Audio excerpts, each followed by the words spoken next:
నమస్తే అండి. Welcome to Telugu పరిమళం ఛానల్. స్వామి వివేకానందుని అసలు పేరు నరేంద్రుడు.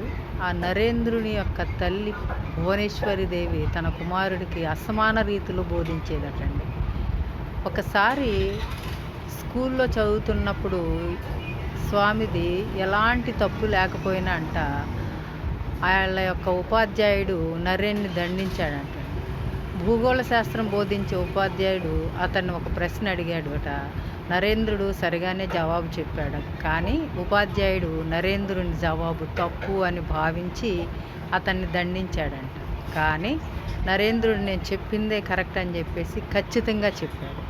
ఆ జరిగిన విషయాన్ని తన తల్లితో చెప్పుకుంటాడు. ఇంటికి వెళ్ళిన తర్వాత తన తల్లి ఏం చెప్పిందో చూడండి. కంటతడి పెట్టుకున్న కొడుకుని చూసి తల్లి భువనేశ్వరి దేవి అతన్ని సముదాయిస్తూ, నాయన, సత్యం వైపు నువ్వు ఉన్నప్పుడు ఈ దండన ఎందుకు ఖాతరు చేయాలి?